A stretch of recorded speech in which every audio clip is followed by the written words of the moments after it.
Merci, Monsieur le Président. Senhor Presidente, senhoras e senhores deputados, caros amigos, é com enorme prazer e confesso alguma emoção que me apresento hoje perante vós. Peço desculpa para continuar numa das línguas de trabalho desta casa para precisamente conseguir uma comunicação mais direta com os membros aqui presentes. Portanto, passarei a falar em inglês. I spent 12 years as a member here and enjoyed every single day here in the heart of Europe. What a pleasure to see old colleagues from the Econ, from REGI, from budget committees. Today, I am honored to present a proposal for our work together for the next 5 years. As a former member of this Parliament, I understand the importance of the work you do. I truly believe that only by joining forces can we build hope and trust in the European project for all Europeans, wherever they were born. I pay tribute to my predecessor, Corina Crețu. Corina, your motto was "No region left behind." I will make it my motto too, adding, of course, my own energy, my own experience. Today, this motto is more relevant than ever. Globalization, digital revolution, climate change, all of them risk leaving regions behind. There may be opportunities in the long term, but the change is painful. I saw this pain with my own eyes as a junior economist in the late 80s, responsible for a pilot cohesion program. It was a difficult time for the textile industry and a difficult time for communities who depend on this industry. We have seen it again very recently in the aftermath of 2008. Some of you are still seeing it today. Different industries, different places, but we all know the story. Never forget the closed factories, the lost jobs. Never forget squeezed wages, squeezed pensions. Never forget the bright young people who leave. Cohesion is at the heart of the European project, and reform with cohesion must be at the top of our agenda. As globalization and ever faster technology change put extreme pressure on local economies.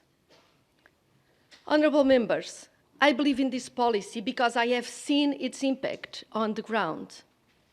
From my time as a young economist in development to my time as regional planning minister, I have seen cohesion policy as a lever of change across Europe, and for some regions, the only lever available.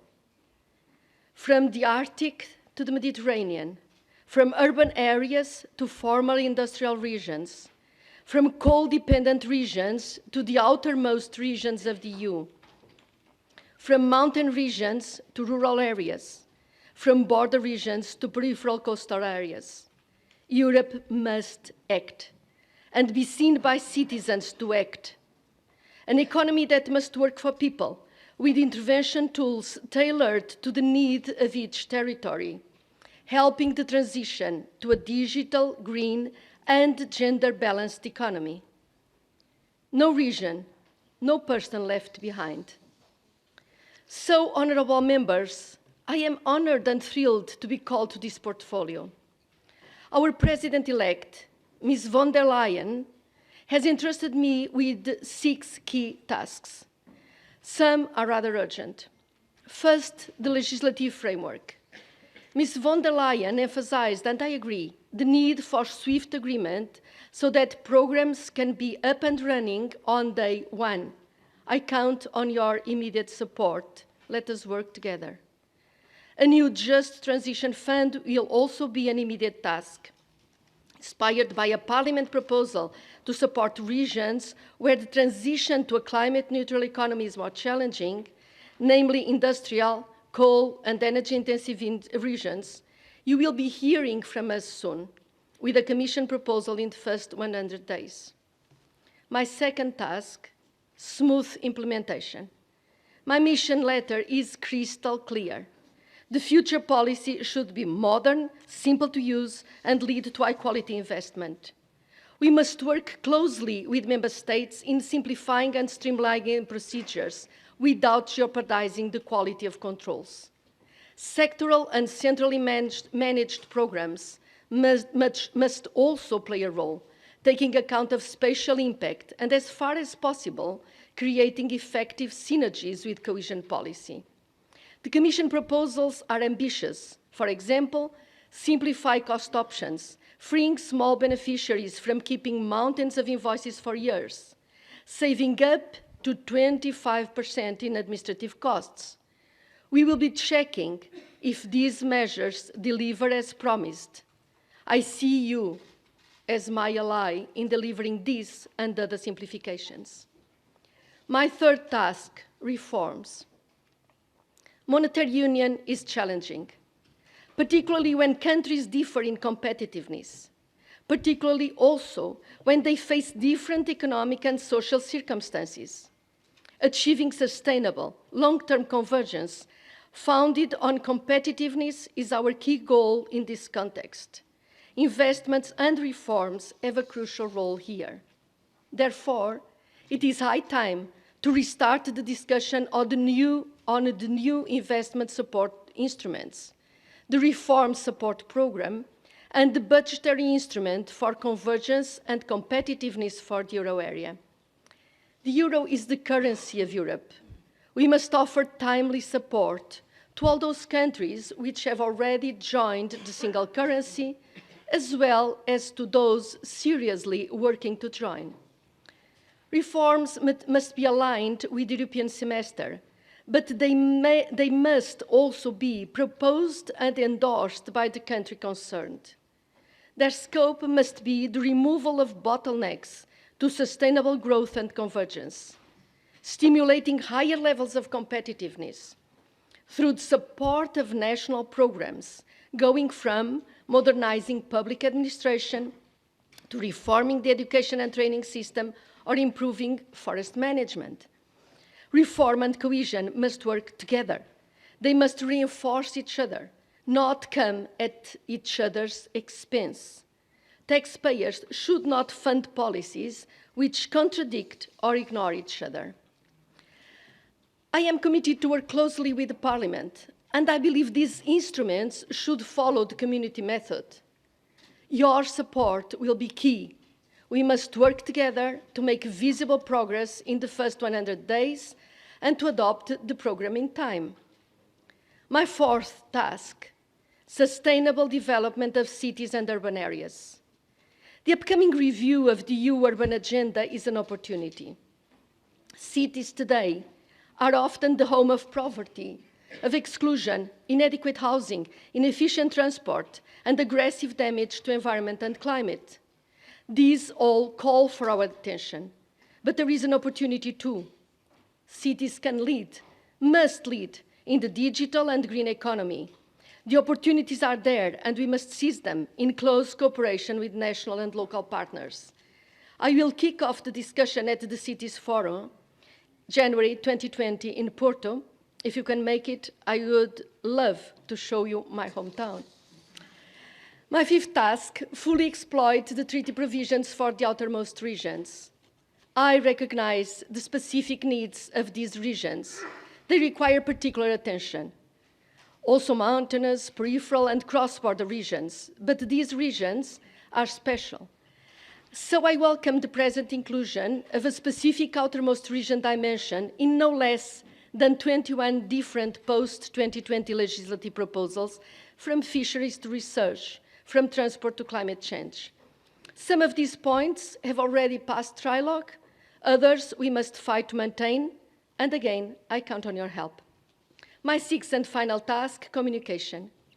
This policy has done so much for so many citizens, and still it is not well known enough.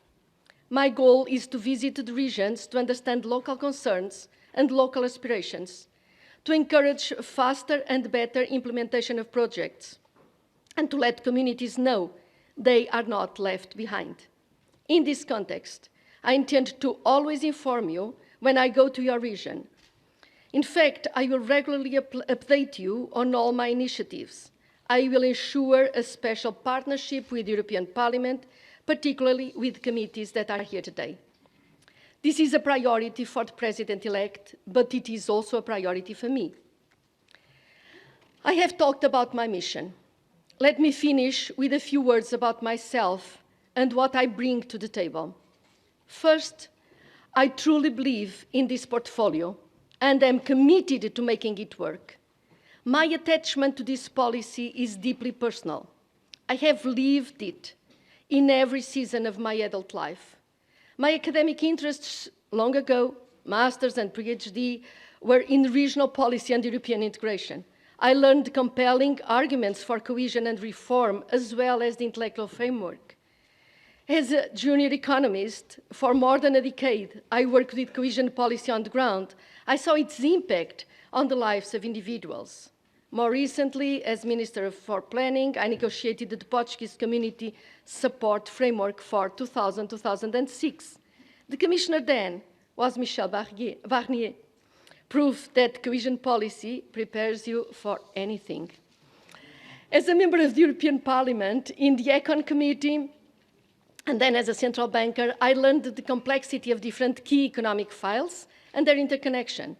I learned, too, the wisdom of the old motto: competitiveness and cohesion must grow together for the European project to thrive.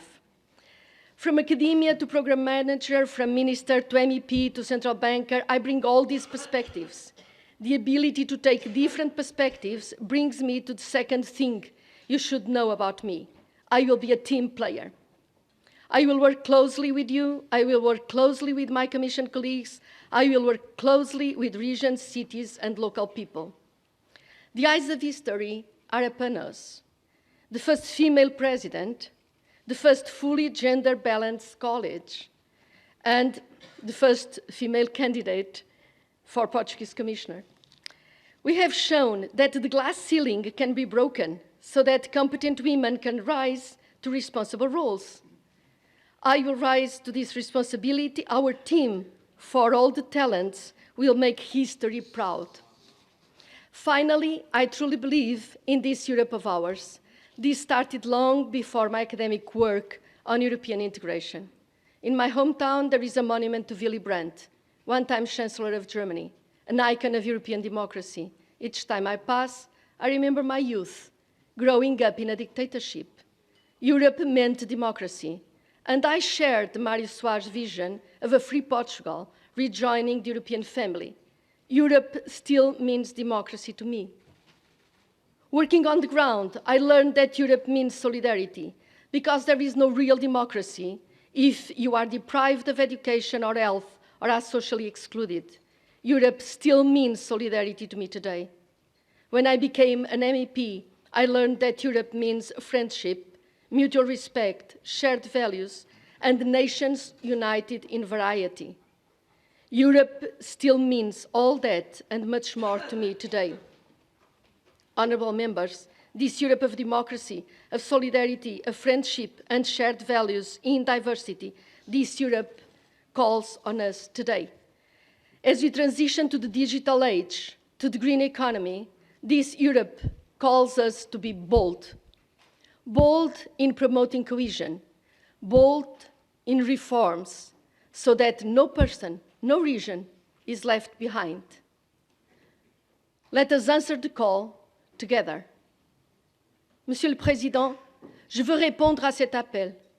J'ai l'honneur de poser ma candidature pour devenir commissaire en charge de la cohésion et des réformes. Et c'est avec grand plaisir que je répondrai à vos questions. Merci bien. Muito obrigada.